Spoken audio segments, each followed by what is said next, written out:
اعوذ باللہ من الشیطان الرجیم بسم اللہ الرحمن الرحیم۔ نبی کریم صلی اللہ علیہ وسلم مکہ کے اندر دعوت دے رہے تھے، اور نبی کریم صلی اللہ علیہ وسلم کو اللہ تعالیٰ نے شروع ہی کے اندر یہ بات بتا دی تھی کہ یہ دین آپ کے ہاتھوں غالب ہوگا، سر بلند ہوگا۔ اور یہی وہ پروگرام تھا جس کو نبی کریم صلی اللہ علیہ وسلم لے کر وہ چل رہے تھے، جو مکمل ہوا مدینہ ہجرت کے بعد، جب نبی کریم صلی اللہ علیہ وسلم عرب کے حکمران بنے اور تمام ادیان جو ہے وہ ان کا خاتمہ ہوا، اور ایک دین، اللہ کا دین غالب ہو گیا۔ اور سورہ انفال کی وہ بات پوری ہو گئی، لا تکون فتنۃ ویکون الدین کلہ للہ۔ لیکن میں جو بات کرنا چاہتا ہوں وہ ہے مکہ کی۔ مکہ کے اندر نبی کریم صلی اللہ علیہ وسلم دعوت دے رہے تھے، اور مشرکین مکہ کی طرف سے جو ہے وہ انتہائی اس دعوت کی، اس پروگرام کی مخالفت ہو رہی تھی، اور دور دور یہ بات نظر نہیں آ رہی تھی کہ جو ہے وہ نبی کریم صلی اللہ علیہ وسلم اپنے اس مشن کے اندر کامیاب ہو جائیں گے، اللہ کے دین کا غلبہ ہو جائے گا، اور جو ہے وہ عرب کے اندر یا زمین پر اللہ تعالیٰ کی حکومت جو ہے وہ قائم ہو جائے گی، اللہ احکم الحاکمین کا حکم چلنے لگ جائے گا۔ ان مایوسی کے حالات میں، جبکہ 2 دفعہ حبشہ کی جانب ہجرت ہو چکی ہے، اور تیسری ہجرت مدینہ کے حالات پیدا ہو رہے ہیں، تو اللہ تعالیٰ نے سورہ طٰہٰ نازل فرمائی، اور سورہ طٰہٰ میں 2 آیتیں جو ہے وہ نازل ہوئی ہیں جن سے میں بڑا متاثر ہوا ہوں۔ ایک تو سورہ طٰہٰ کی آیت نمبر جو ہے وہ 2 ہے، جس میں اللہ تعالیٰ نے فرمایا ما انزلنا علیک القرآن لتشقی، اے محمد رسول اللہ صلی اللہ علیہ وسلم، ہم نے یہ قرآن جو آپ کے اوپر نازل کیا ہے،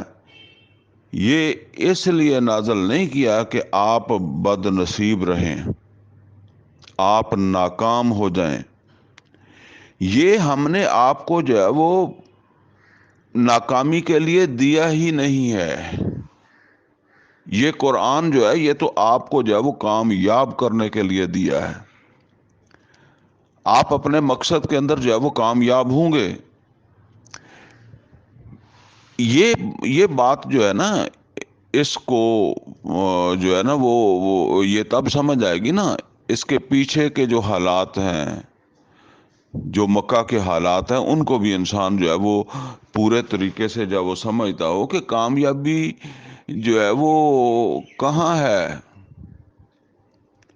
اور حالات جو ہے وہ کہاں پہنچے ہوئے ہیں۔ لیکن اللہ تعالیٰ فرما رہا ہے کہ ہم نے آپ کو ناکام کرنے کے لیے یہ قرآن جو ہے وہ عطا ہی نہیں کیا، یہ ہم نے آپ کو کامیابی دینے کے لیے یہ قرآن جو ہے وہ نازل کیا ہے۔ آپ انشاءاللہ جو ہے وہ اس قرآن کے ساتھ جو ہے وہ کامیاب بھی ہوں گے، آپ خوش نصیب ہوں گے، برے نصیبوں والے آپ نہیں ہوں گے۔ یہ بات ہے جو اللہ تعالیٰ ارشاد فرما رہا ہے۔ اور پھر اسی صورت میں سورہ طٰہٰ میں آگے چل کر آیت نمبر 123 ہے، جس میں ایک عام بات اللہ تعالیٰ نے فرمائی ہے، اور وہ فرمائی ہے اپنے کلام کے بارے میں، کہ اللہ تعالیٰ کا کلام جو ہے، یا اللہ تعالیٰ کی طرف سے جو ہدایت پیغمبروں کے ذریعے سے جو ہے وہ پہنچتی ہے، وہ اصل کے اندر جو ہے وہ انسانوں کو بد نصیبی سے نکالنے کے لیے ہوتی ہے، بدبختی سے بچانے کے لیے ہوتی ہے۔ اور ان کو اچھے بخت بنانے والے اور اچھے نصیب بنانے والے اچھے بخت اور اچھے نصیب بنانے کے لیے معاون اور مددگار ہوتی ہے. جو لوگ بھی اس ہدایت کو جو ہے وہ مضبوطی سے پکڑتے ہیں ان کے نصیب اچھے ہو جاتے ہیں, ان کے بخت اچھے ہو جاتے ہیں. لیکن شرط کیا ہے؟ شرط یہ ہے کہ اس ہدایت کو جو ہے وہ اس طریقے سے جو ہے وہ پکڑا جائے جس طرح اللہ تعالیٰ کا حکم ہے. چنانچہ آیت نمبر 123 سورہ طٰہٰ, اس میں اللہ تعالیٰ نے فرمایا, اور یہ جو ہے وہ اس وقت کی بات ہے جب اللہ تعالیٰ نے انسان کو جو ہے وہ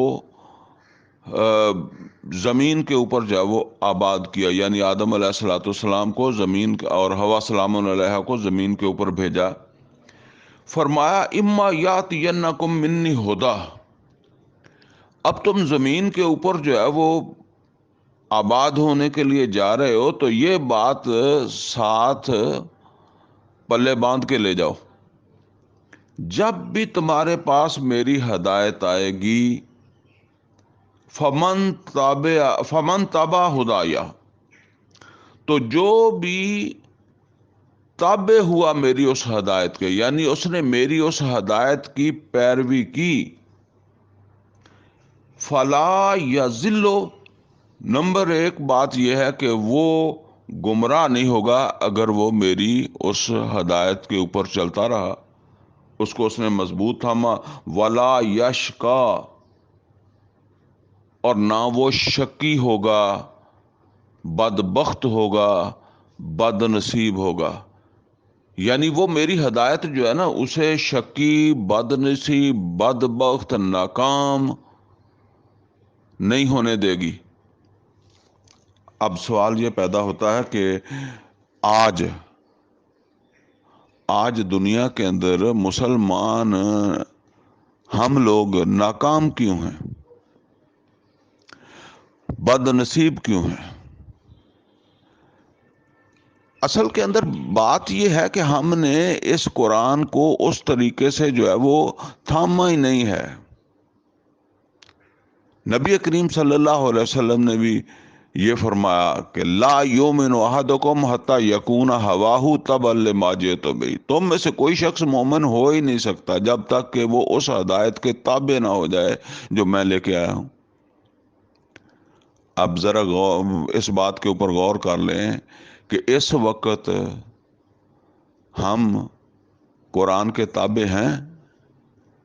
پہلی بات تو یہ ہے کہ ہماری اکثریت جو ہے وہ قرآن سے ناواقف مر جاتی ہے, اور سب سے زیادہ المیہ دکھ اور جو ہے نا وہ جو بات مایوسی کی ہے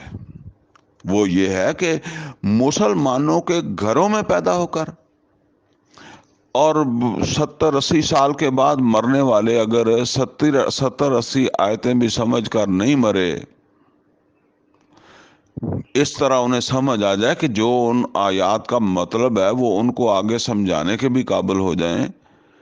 تو اگر وہ ایسے ہی مر جاتے ہیں تو پھر کیا انہوں نے قرآن حکیم کو جو ہے وہ پکڑا ہے, اور کیا اس کے اوپر جو ہے وہ ایمان لائے ہیں, اور کیا انہوں نے عمل کرنا ہے؟ تو نبی صلی اللہ علیہ وسلم نے تو فرمایا جب تک وہ تابع نہیں ہوتا وہ حقیقت میں ایمان والا نہیں ہے. لا یؤمن احدکم حتی یکون ہواہ تبعا لما جئت بہ. تو یہ جس طرح ہم اللہ تعالیٰ کی کتاب کے ساتھ جو ہے وہ اپنا تعلق جو ہے وہ اس کے اوپر جو ہے وہ فخر کرتے ہیں, یا جس تعلق کے اوپر جو ہے وہ ہم مطمئن ہیں, یہ مطمئن ہونے والی بات نہیں ہے. یہ تو تشویشناک بات ہے, پریشانی کے اندر جو ہے وہ مبتلا کر دینے والی بات ہے. اور یہی وجہ ہے, یہی سبب ہے کہ آج ہم جو ہے نا وہ بد نصیبی, بدبختی کا شکار ہیں, جبکہ اللہ تعالیٰ نے جب محمد رسول اللہ صلی اللہ علیہ وسلم کو یہ فرمایا کہ وما انزلنا علیکل قرآن لتشقى، اے محمد صلی اللہ علیہ وسلم ہم نے یہ قرآن آپ کے اوپر اس لیے نازل نہیں کیا کہ آپ جو ہے وہ بد نصیب رہیں، آپ ناکام ہو جائیں.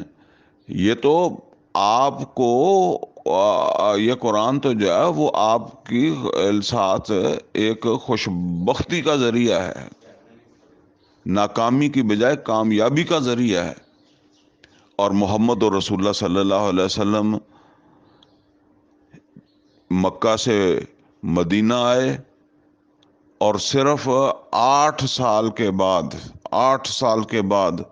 وہی مکہ جہاں سے محمد رسول اللہ صلی اللہ علیہ وسلم کو نکلنا پڑا تھا، فاتح کی حیثیت سے جو وہ وہاں داخل ہوئے. تو گزارش یہ ہے کہ اگر ہم اس بات کے اوپر جو ہے وہ توجہ دیں گے کہ کم از کم یہ ایک فکر پیدا ہو جائے ہر آدمی کے اندر کہ مجھے قرآن سمجھ کر مرنا ہے، مجھے قرآن کو سمجھے بغیر نہیں مرنا، اور جتنا کچھ وقت بھی ہے نیت اور ارادہ کر کے پورے اخلاص کے ساتھ جو ہے وہ قرآن کو سمجھنے کی کوشش کی جائے. تو امید ہے کہ زیادہ وقت نہیں لگے گا، کچھ ہی جو ہے نا وہ سالوں میں جو ہے نا وہ ایک ایسی تحریک کھڑی ہو جائے گی کہ جو قرآن کریم جو ہے اس کی تعلیمات جو ہے وہ معاشرے کے اندر جو ہے وہ نظر آنے لگ جائیں گی. اللہ تعالیٰ سے دعا ہے کہ اللہ عمل کی توفیق عطا فرمائے. اقول قولی ھذا واستغفرہ لی ولکم ولسائر المسلمین والمسلمات.